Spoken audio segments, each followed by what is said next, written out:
Good morning, everyone. We welcome you to this morning's meeting of the Board of Trustees for the Utah Transit Authority. Today is Wednesday, August the 5th of 2020, and I'm accompanied by my colleagues Beth Holbrook and Kent Millington, and my name's Carlton Christensen, Chair of the Board of Trustees.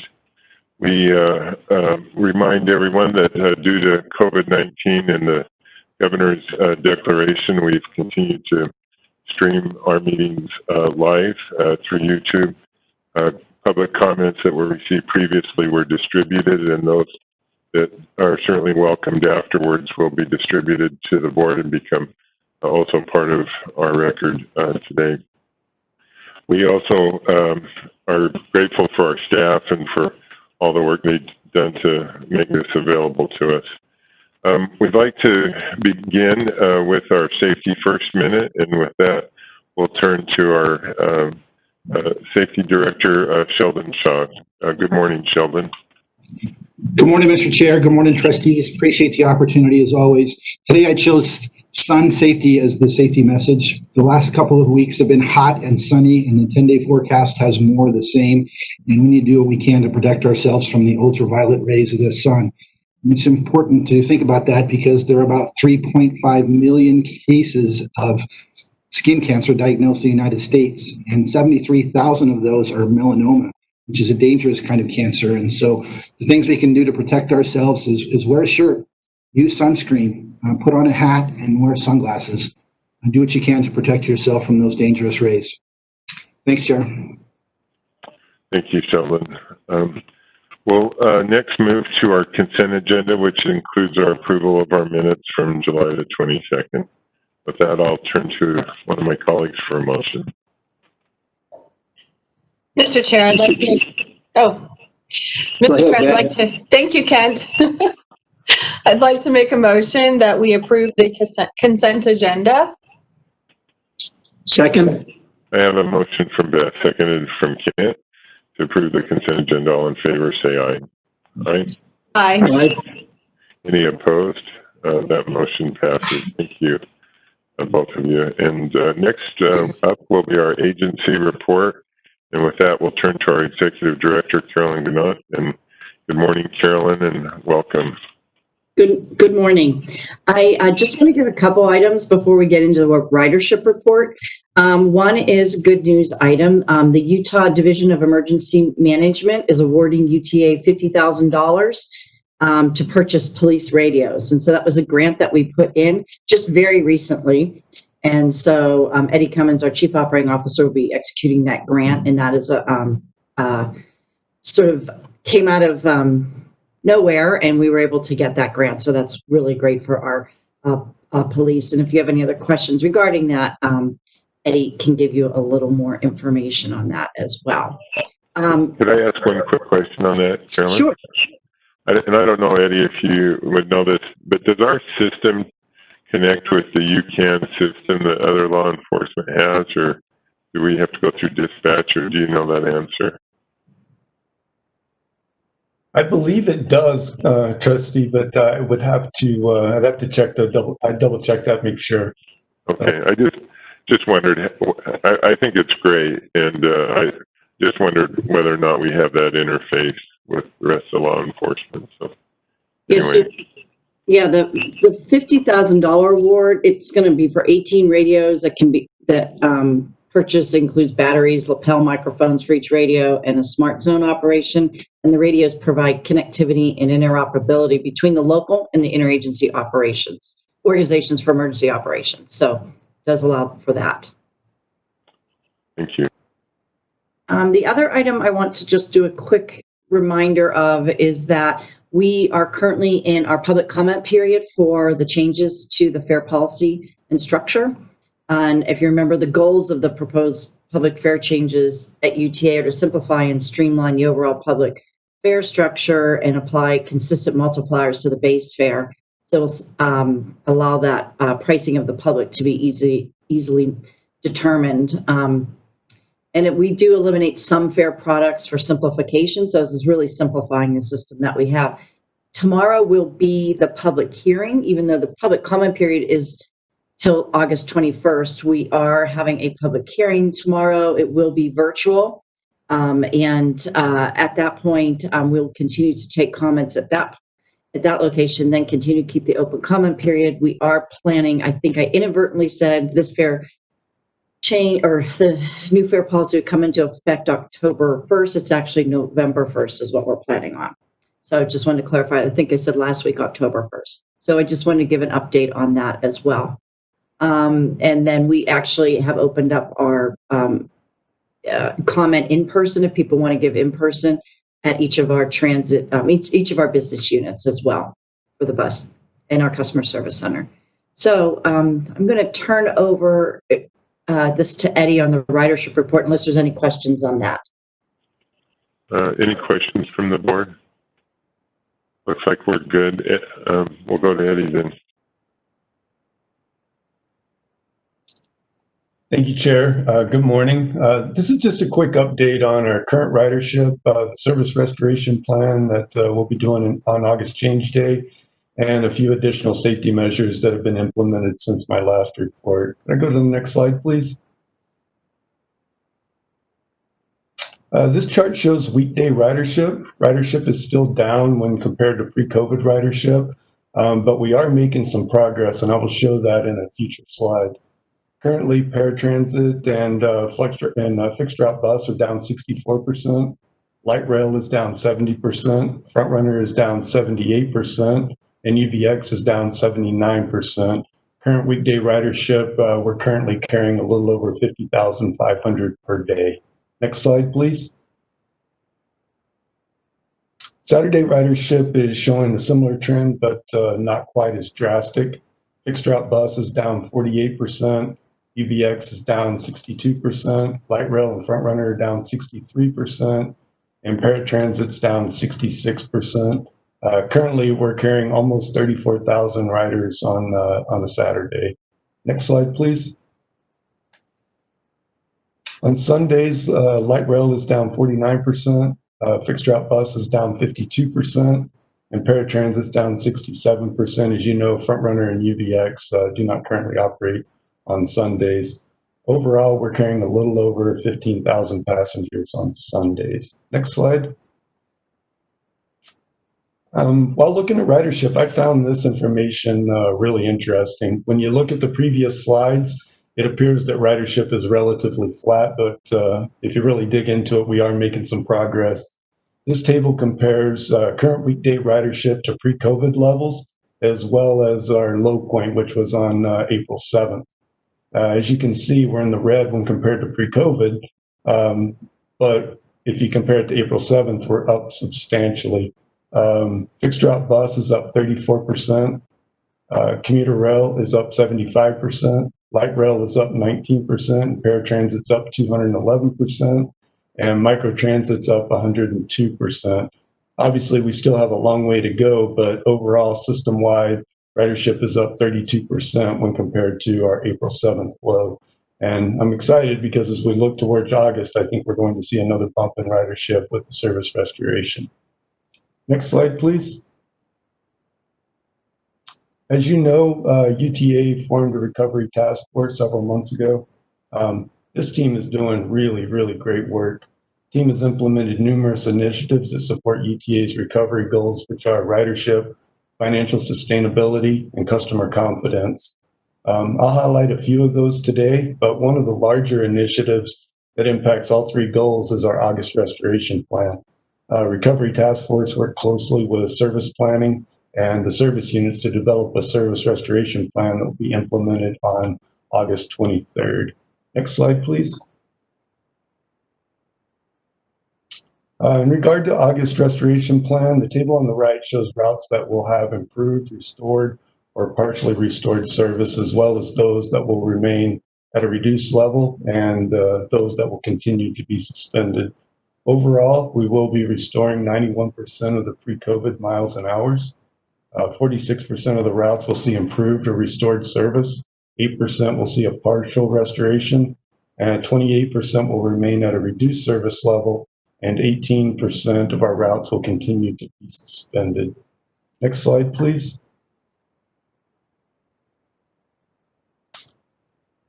Another couple of items to highlight. We have started our operator barrier installation process on fixed route bus, paratransit, and our flex route buses. The picture on the left is one of our Gilligs that's on fixed route bus. The center is a paratransit bus. That's very difficult to see. The glass is so clear that you really got to look at it to be able to see where the barrier is. And then the picture on the right shows the aisle barriers that we installed on some of our high ridership routes earlier in the year. To date, we currently have 113 barriers installed on Gillig and paratransit buses. Building 8 has already completed the design for our UBX and our electric buses, and they've started the design process for our MCI coaches.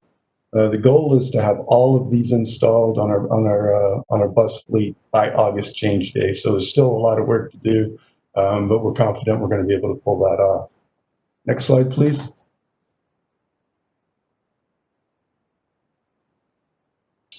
As the board is well aware, UTA implemented mandatory masks system-wide on July 1st. Masks are currently available. Just wanted to highlight this. Masks are currently available on all of our vehicles, and we're currently distributing about 22,000 masks per week. So it's been a big hit. Lots of people are using them, and so we're excited about that.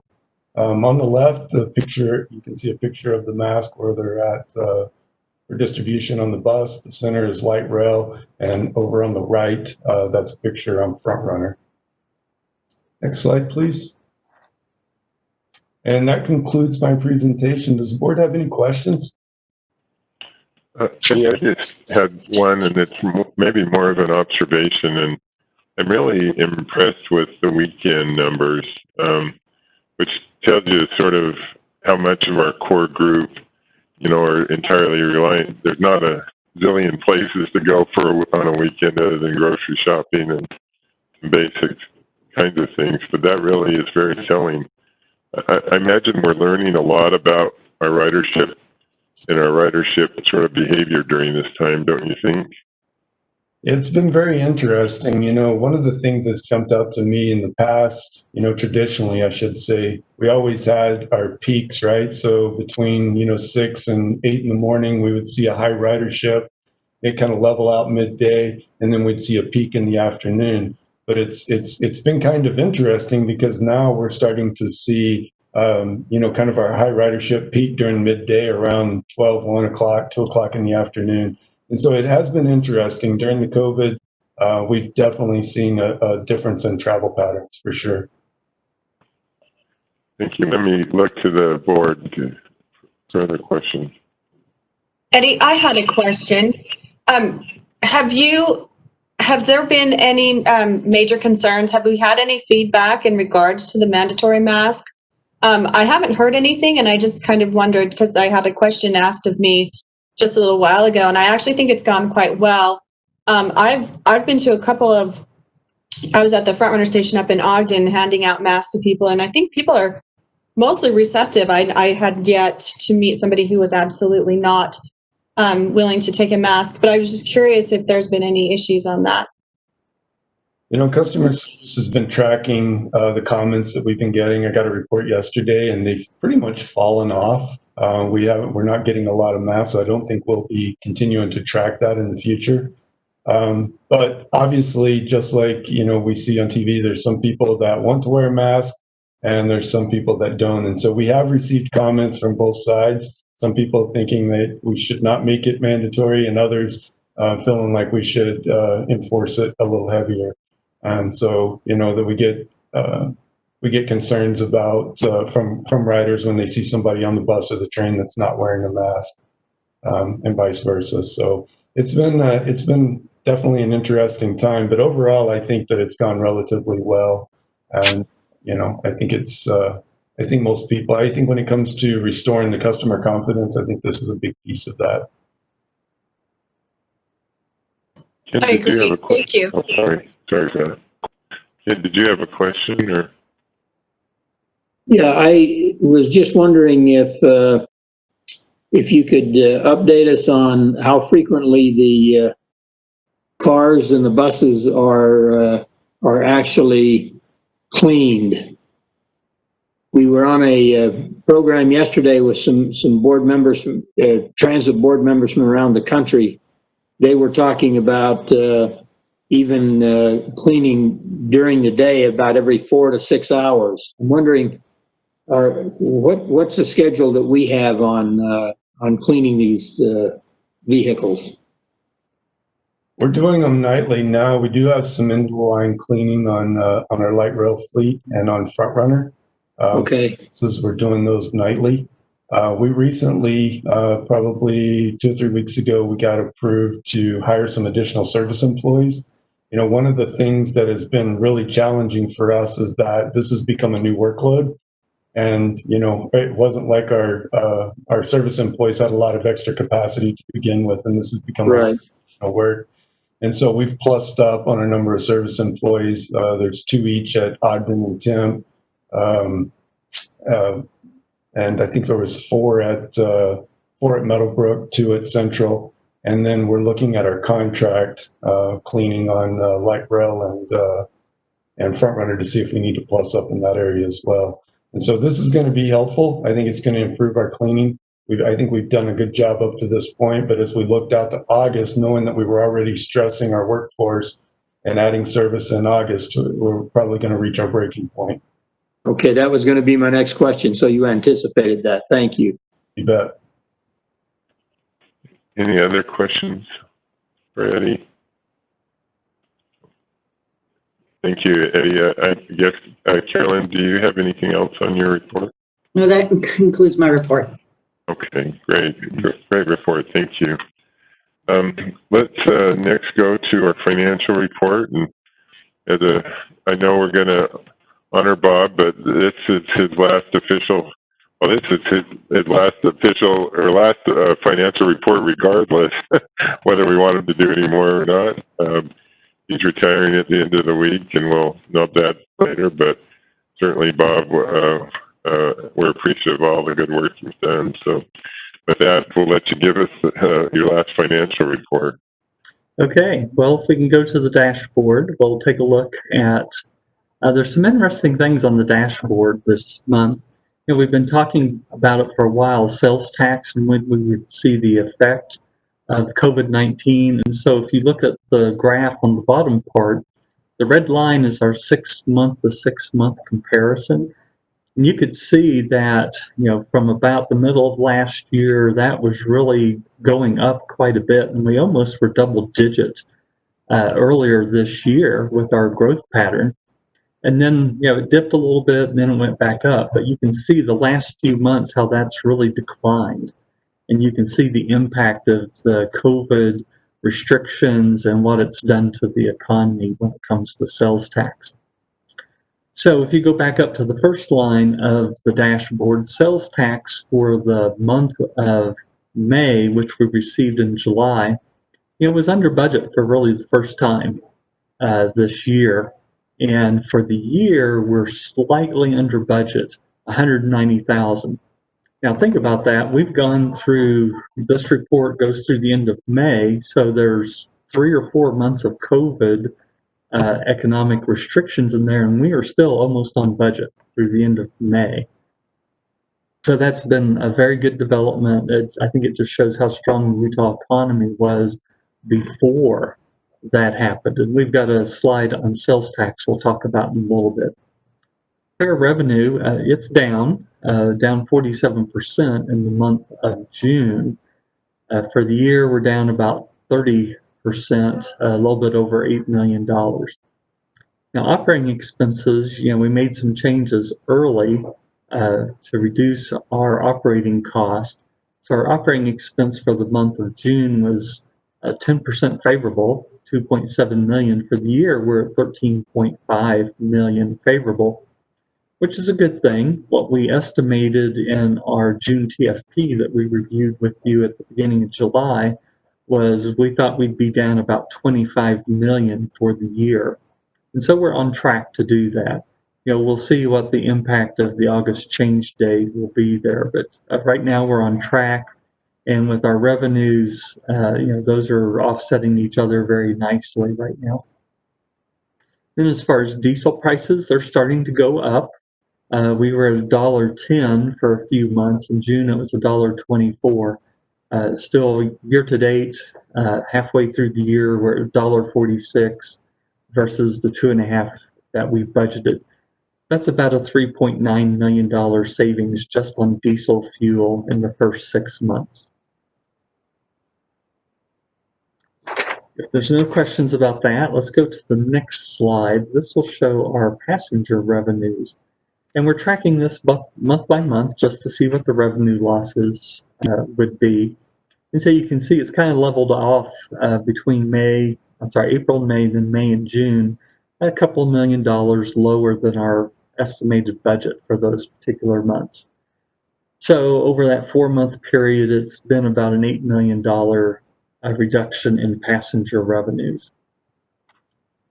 We go to the next slide, we'll talk a little bit about sales tax. This one, the percentages all look good, but for the last month, sales tax increase was about 1% over last year. We've budgeted about a 5% increase, so these percentages are down quite a bit. But you can see county by county, the distribution of this is, and the effect on the economy is pretty dramatic.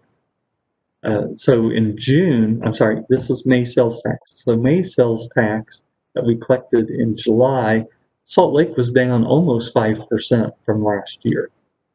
But the other counties, Utah County was up 8%, Davis 10%, Weber 13%, Tooele was up 42% month-to-month comparison, May of 2020 versus May of 2019. And so I think we talked about this before. It appears to me what we're seeing is with fewer people coming into Salt Lake, commuting in, that sort of thing, that people are staying in their areas and maybe spending money there. But overall, for the 12-month period, we're still up 6.4% in 2020 compared to the same 12 months ended May 30th, with collections through July 31st. So we'll continue to watch this, or someone will continue to watch this and report to you every month. I think it's just really going to be interesting to see, when our July 1st presentation, we talked about our estimates for sales tax losses in June, July, and I believe in August, we had 20 to 25%. I don't think we're going to see that. So that's going to be a good thing for the agency. And again, we'll just have to track that and see what happens. So if you go to the next slide, this is similar to the passenger revenue, just tracking sales tax revenues throughout the year. And you can barely see that, the $190,000 revenue loss year to date. But we'll continue tracking that as we go along. The next slide shows the comparison of revenue lost to CARES funding. So at the end of June, we had almost $50 million of operating expense that was eligible for CARES funding. And that's how we draw it down, is based on operating expense.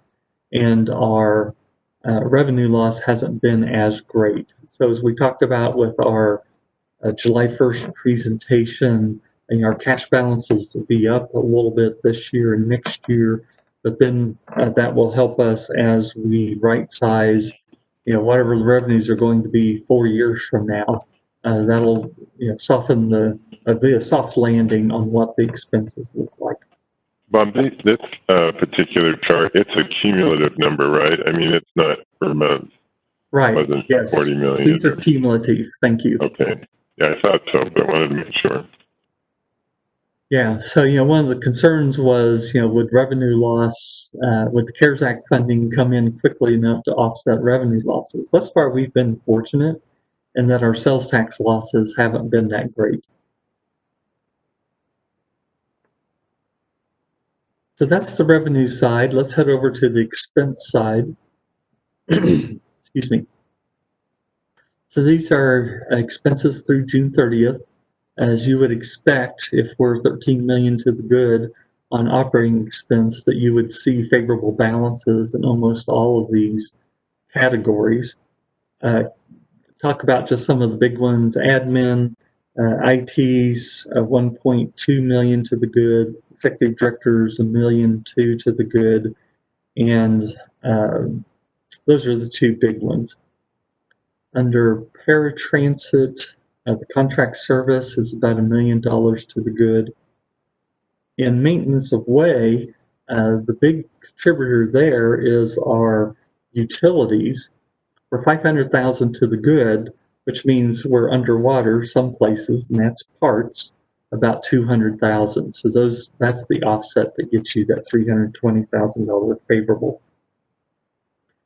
And then in commuter rail and bus, overall combined, those are about $4.5 million. About 3.9 million of that is diesel. So the vast majority is diesel. Bob, sorry, didn't want to. Thought you were finished. I had a question about maintenance of way and accessibility of parts for all the service areas. Are we running into structural supply chain problems at this point? Yeah, I think we've taken a lot of actions in that area. We've got the contract for rail now. We've got the contract for bus. So that should have improved. The last time I checked, we had, I think it was 94% availability of parts. When someone walks up to the counter, 94% of the time you got what you wanted. I just haven't seen that updated since we did the contract with the rail system. I noticed that Dave Hancock's present, or Eddie. I don't know if they wanted to add anything to that. I think we're doing okay. Obviously, COVID has slowed a few things down as in regards to manufacturing, especially back in around March, April time frame when places were closed. That created some challenges, and then just lots of shipping issues and things like that. But overall, I think we've done okay. Been able to keep the system up and running. Sometimes you buy large orders, at the beginning of the year of parts to have them on the shelf. Things like cards and things like that sometimes go out that we have to have on the shelf ready to go to keep the system up and running. And so a lot of times you kind of pre-buy those things early in the year, doing one big order. So I think as the year goes on, we'll start to see that overage in parts start to kind of stabilize. Yeah, and we'll talk about parts on the last slide just a little bit. So if you go to the next slide, this is variance by chief officer. And again, this looks the way you would expect it to look, with operating cost being substantially under budget. And then the executive director, again, that's the IT and the executive director. Executive director includes the contingency funds that we've not spent a lot of those yet. And so those are all favorable. And then if you go to the last slide, this is the variance by type. And so in that parts warranty, it's 560,000 to the good. That's been underwater a couple of times earlier in the year, but there's two factors there. We've got light rail and MOW that are about $1.4 million over budget on parts. So part of what we've been doing is putting some attention on maintenance with the opportunity to do that. We're running the fleet less, and so that's provided some opportunity to do that. And so that's been offset by about $1.5 million in warranty recovery. And that's one of those things we don't really talk about a whole lot, but we've got a couple of people who spend a lot of time, and people in the departments, who make sure that if a part fails and it's still under warranty, that we get that money back. So that's been about $1.5 million for the year. I don't know if there's anything remarkable in any of these others. Fuel, again, that 4.7 million approximately is 3.9 million diesel. So I think, the operating expense is where you expect it to be right now based with the changes that we made earlier this year. And that's the June financial report.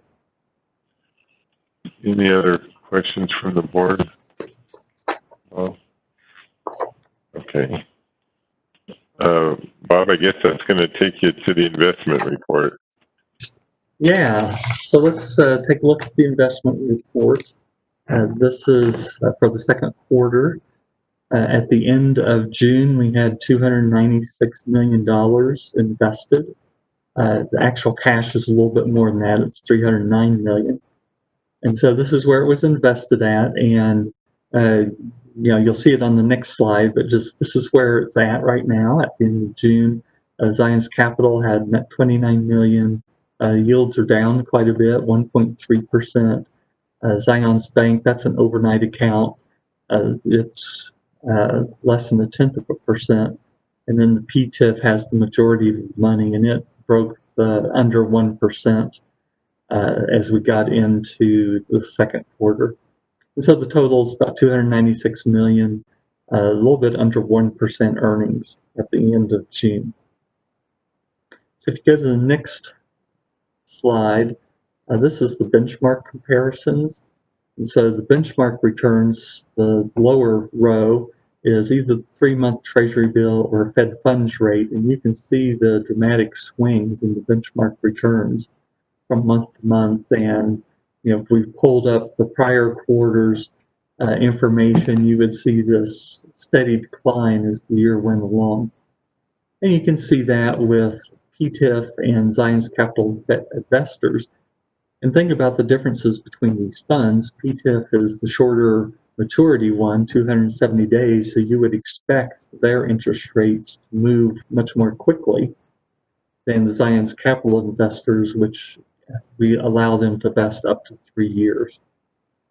But these have steadily gone down, but still were well over the benchmark returns at the end of June, and have been for every month. So that's a quick investment report. Is there thought about like the money that comes from the CARES funding that we maybe wouldn't use for a couple of years? Would you likely shift that to a different source? Or I realize there's a fair amount of security in the PTAF, and so how much is it worth rolling dice? Well, I don't think either of these would be rolling dice. So, one of the things that could be done is we could give some of those funds to capital investors, that money, some of the money. So one thought would be, we've got the capital maintenance fund that's going to have $45 million in it by the end of the year. If you go back a slide, please. You could put that in Zion's Capital Investors, because that would be a 3-year maximum maturity, and get a little bit higher yield on that. So you could do some choices like that would possibly increase yield. But if you go back to the next slide, that's fallen over the last few months too. So if you took the money over and invested it now, you'd still be investing at a 3-year over, probably take them a month or two to invest it. You're not going to get, you might get better yields than the PTIF right now on those new investments. What we focused on is, I think we said that we don't have any investments that we've bought out in the 4 or 5 year range. Any treasuries or agencies. And that was intentional starting last fall to try to keep this short. We had no idea that we'd be heading into an economic decline where having money short was a really good thing. And so that's, positioned the agency really well. Any other questions?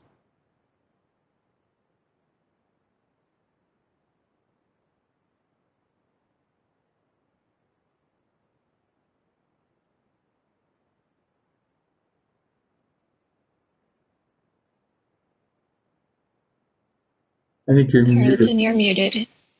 Sorry, I apologize. I said with that, with a little bit of mixed emotion, we moved to item 7A in our resolutions, which is R2020-0801. It's a resolution giving special tribute, due in honor and recognition to our Chief Financial Officer and Treasurer, Secretary of the Authority, Robert K. Biles, and I don't actually have the resolution in front of me. I don't know if Kent or Beth happen to have it handy and would be willing to read it. Do either of you have that handy? Oh, it's okay if you don't. No, I don't have that full resolution in front of me. I don't have it, but I think I can get it. So just one sec. Sorry. It's a way of publicly torturing you, Bob. So it's one of the few reasons we'd want to read that. But if not, I can probably pull it up. But sorry, I should have thought this through. I think I've got it. If you want to just give me 1 second. Sure. I've got it. My computer that's slower than I am now. Okay, I'm going to go ahead and read this. This is the resolution of the Board of Trustees of the Utah Transit Authority giving special tribute, due honor and recognition to Chief Financial Officer and Board Treasury Secretary Robert K. Biles. Whereas the Utah Transit Authority, the authority is a large public transit district organized under the laws of the state of Utah and was created to transact and exercise all the powers provided for in the Utah Limited Purpose Local Government Entities, Local Districts Act, and the Utah Public Transit District Act. Whereas Robert K. Biles is retiring from the authority after 8 years, having served as Chief Financial Officer, Vice President of Finance, and Board Treasurer Secretary of the organization. And whereas before joining the authority, Mr. Biles served as combined 32 years as the CFO for cities in Kansas, Texas, Arkansas, and Washington State.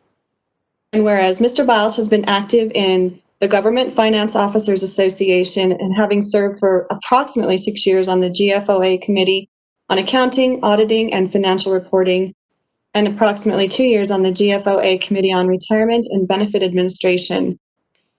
And whereas the competent, steady leadership of Mr. Biles, under the competent, steady leadership of Mr. Biles, the authority has built a strong team of professionals in the authority's finance department, saved countless taxpayer dollars, increased cash reserves, and established policies for long-term financial planning.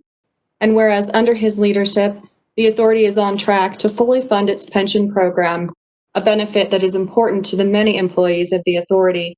And whereas Mr. Biles successfully embraced a spirit of collaboration with his colleagues within the authority and within the local community. And whereas Mr. Biles' significant intellect, integrity, honesty, dedication, and commitment to sound financial management of the authority have consistently demonstrated the highest degree of professionalism. Now, therefore, be it resolved by the Board of Trustees of the Utah Transit Authority that the board does hereby commend and express the authority's sincere appreciation and gratitude to Robert K. Biles for his exemplary service to the authority. That this resolution is presented with thanks and many good wishes of the authority.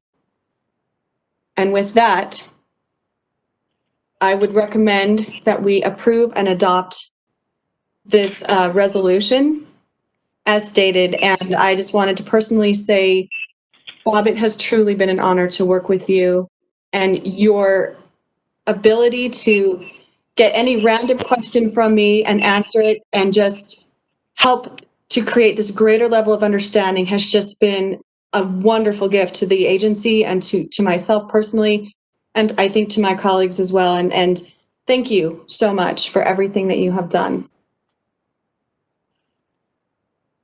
I will certainly second that resolution that we approve it and commend Bob for tremendous work that he's done. It really has been a pleasure working with you, Bob. You're a gentleman and a scholar. You're a wonderful person. And it's just been a delight to know you and to be able to work with you here. We wish you the very best in your future endeavors. And Bob, I would add, first of all, what has amazed me is that you've put up with Kent as a next door office neighbor. So that's a testament to your patience and things, which I'm kidding, of course. But I think the thing that I've appreciated is that over the last couple of years, as I've attended our review with the State Bonding Commission and others, there is an immense amount of professional respect of your abilities and of the information that you provide to the public and to our rating agencies and others who assess our viability. And it's clear that they have confidence in what you've presented, and certainly you've done that with great professionalism and even chill demeanor, and I think certainly exemplifies your long career in public service. So thank you very much. I think on top of that, we're going to miss your cookies. The world doesn't appreciate that Bob Biles likes to make cookies, and he doesn't just bring a dozen to work; he brings dozens with a S. And there's some going to show up on Friday. Okay, excellent. I don't want you getting out of here without getting a few of those. So, well, I've had a motion from Beth, seconded by Kent, and I know at your retirement we have the board has a special gift for you as well. It's a little hard to get to you virtually, and we'll a recognition from us. But with that, I'll ask for a roll call. Trustee Millington.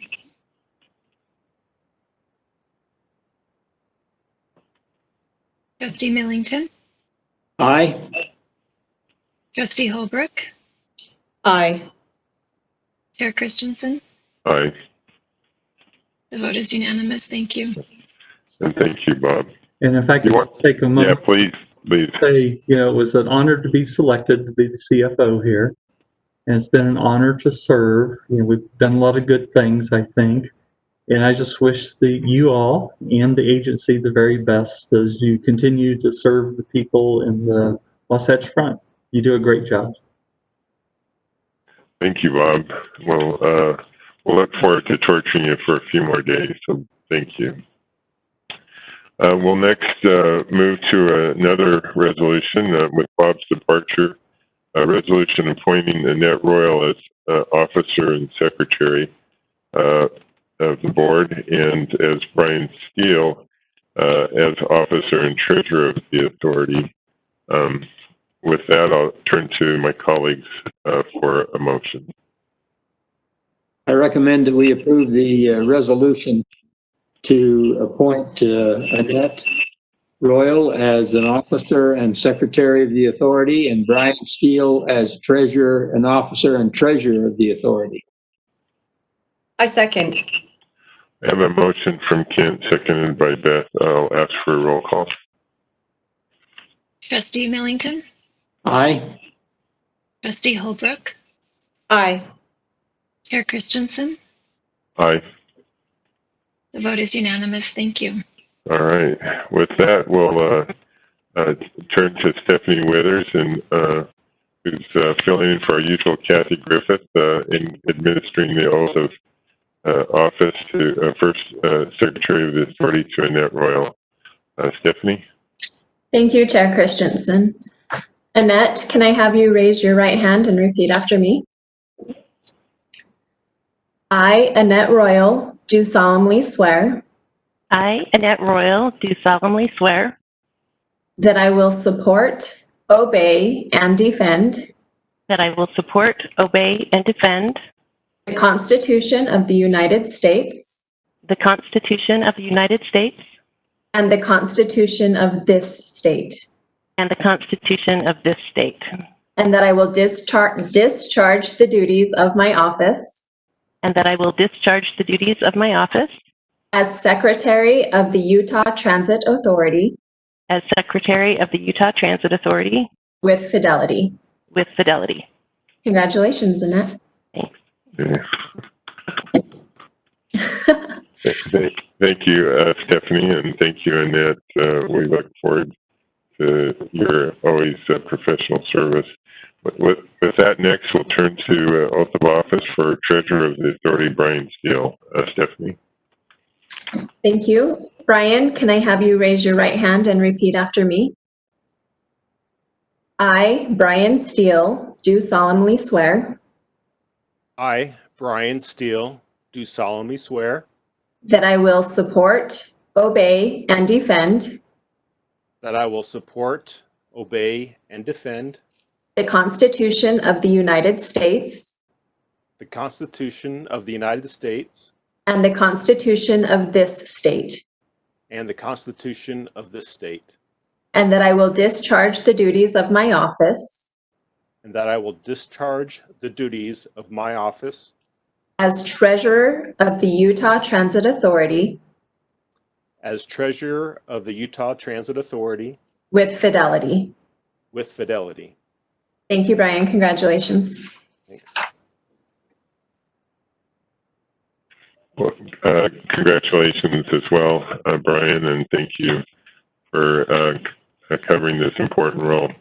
And Stephanie, you have a definite future in administering oath of office, so thank you for your assistance there. So, with that, we'll move to item number 9, which is contracts, disbursements, and grants.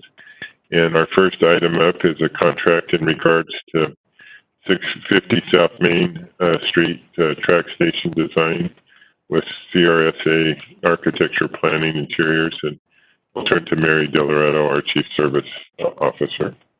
Good morning, trustees. This contract is with CRSA Architecture and Planning for design services for the 650 South Main Street track station in the amount of $203,140. As you recall, back in April, we came for approval of a revenue contract with Salt Lake City RDA in the amount of $300,000 to fund this design work.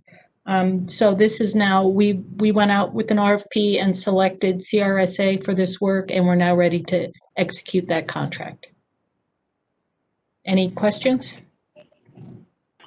Any questions from the board?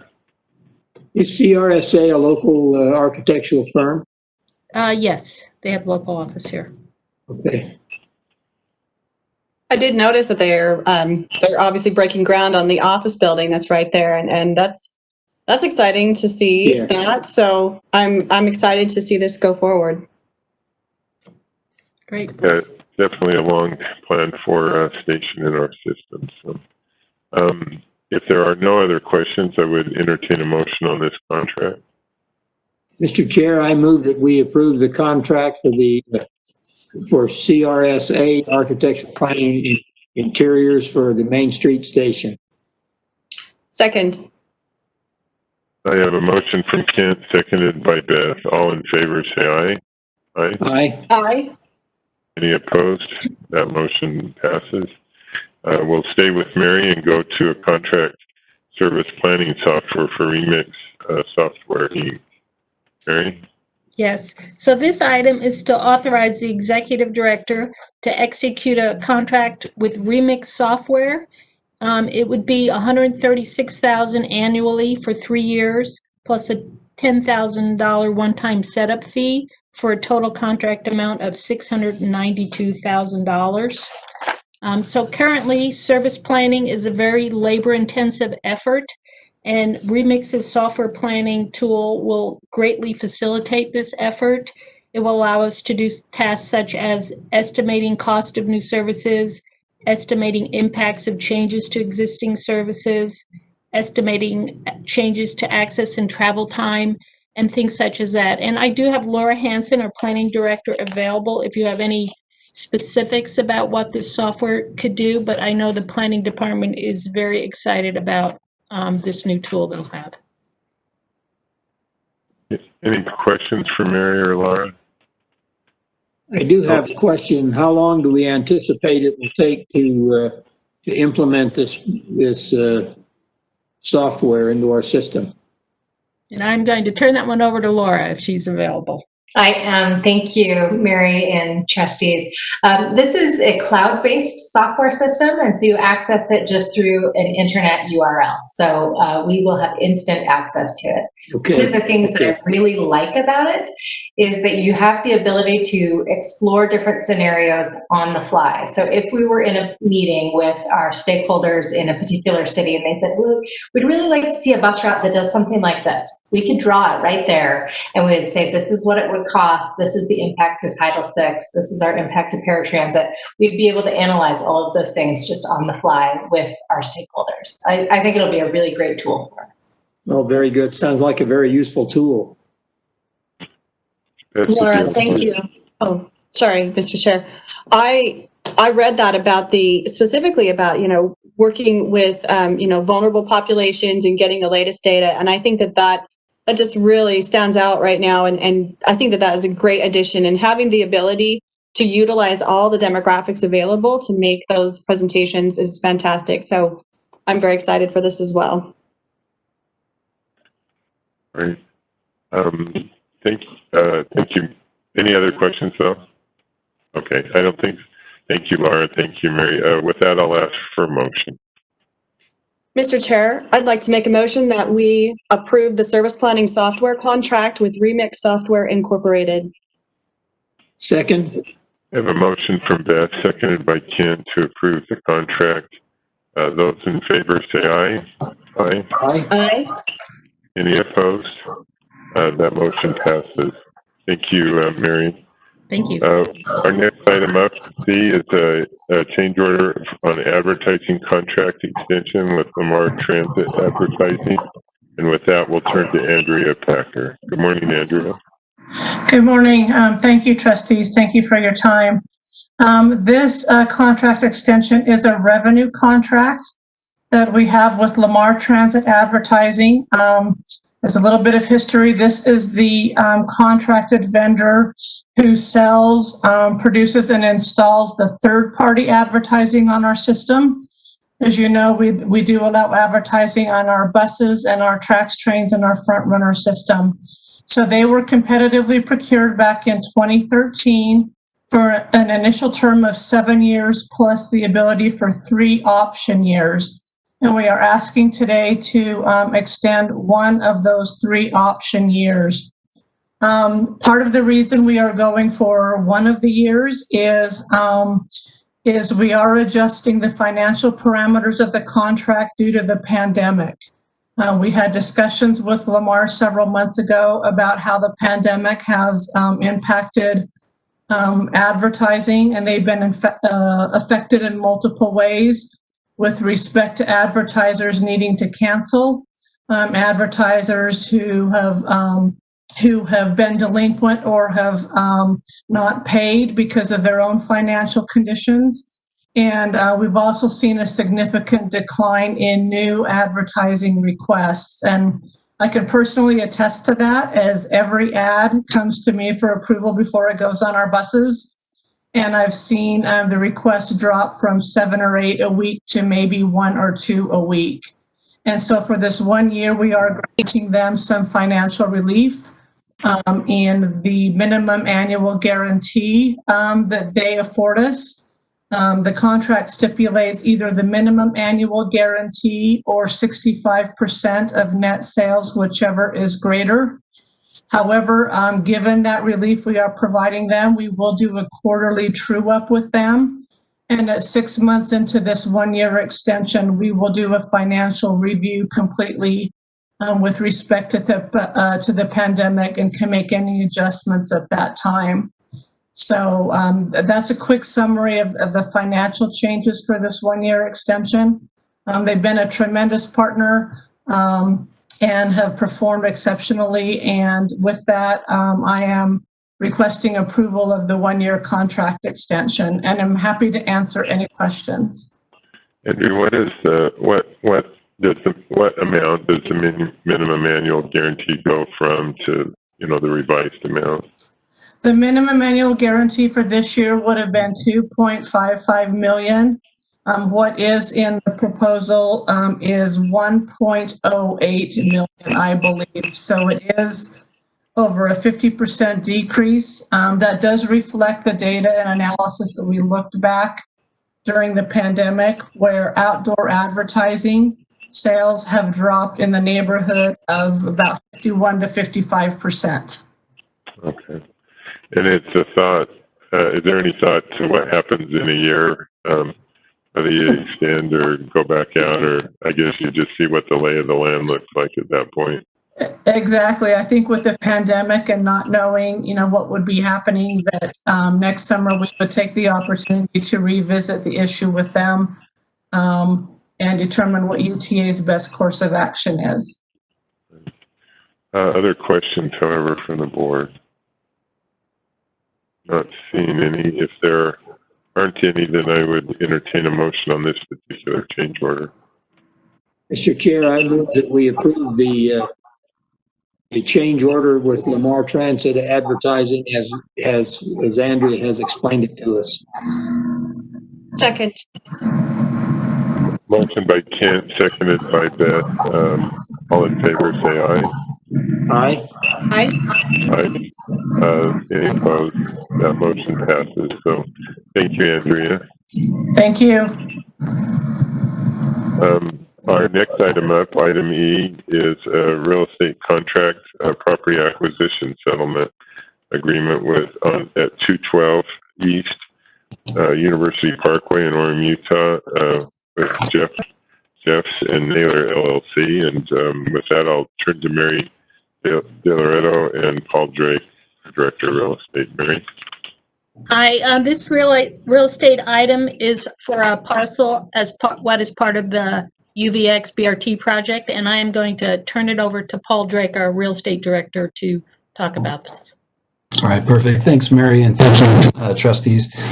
So we're continuing to pursue the final acquisitions for that Provo Orem BRT. We've been pursuing this parcel for some time, and ultimately it went to condemnation back in last March. So the item before the board is a settlement agreement, which will result in us acquiring the property that we need. Our agent, Gail Pageant, and our attorneys, David Wilkins and Tim Merrill, have done an excellent job bringing those negotiations to a termination. David Wilkins, by the way, is available if there are questions from the board as needed. So if we could go to that first slide.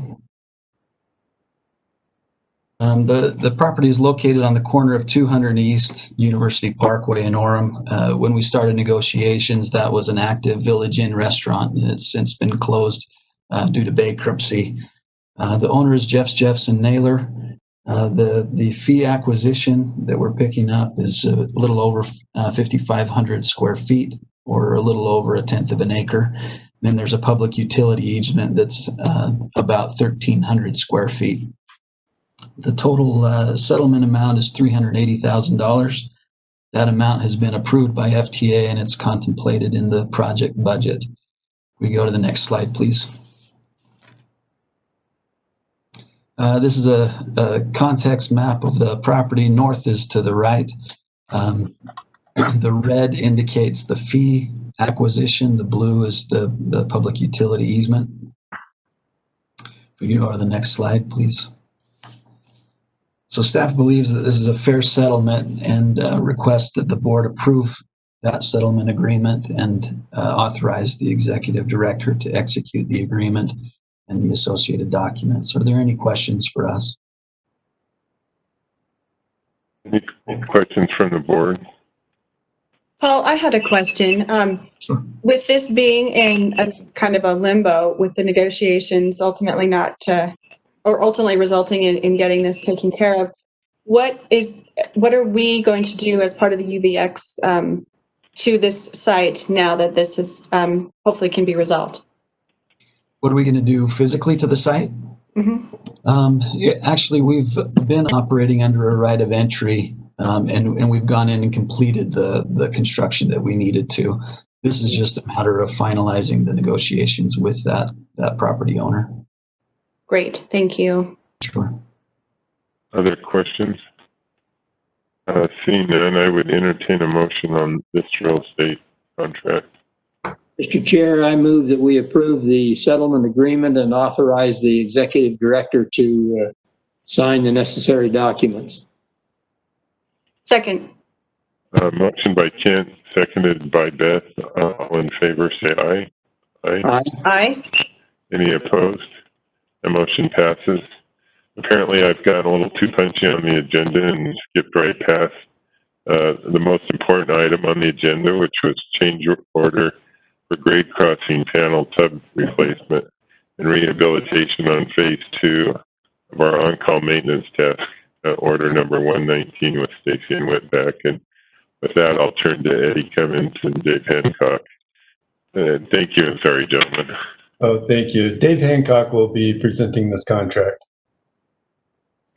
Thank you, Eddie, and thank you, trustees. This is task order number 119 with Stacy and Whitbeck, and this is to conduct 2 grade crossing replacements on the blue line. The task order amount is for $473,268 and brings the total contract amount to $39,068,166. To maintain UTA's rail lines, the agency needs to replace or rehabilitate approximately 5 to 7 crossings each year. And in 2020, we have already replaced 4 crossings, so this will be 5 and 6. And the scope of this request includes the replacement of the Gregson and Haven Avenue crossings on the north-south blue line.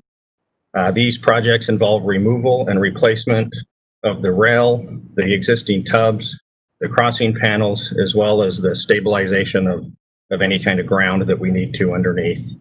The useful life of these grade crossings are approximately 10 to 15 years. And if approved, this work is scheduled to be done, take place on August 14th through the 16th. So any questions? Dave, if I'm remembering right, that area is roughly South Salt Lake, correct? Just Yes. Opposite 21st South. Yeah, that is correct. Okay. Any other questions from the board? Seeing none, I would entertain a motion on this change order. Mr. Chair, I'll make a motion that we approve the grade crossing panel tub replacement rehabilitation phase 2, the on-call maintenance task order number 119 with Stacy and Whitbeck. Second. I have a motion from Beth, seconded by Kent, on the change order.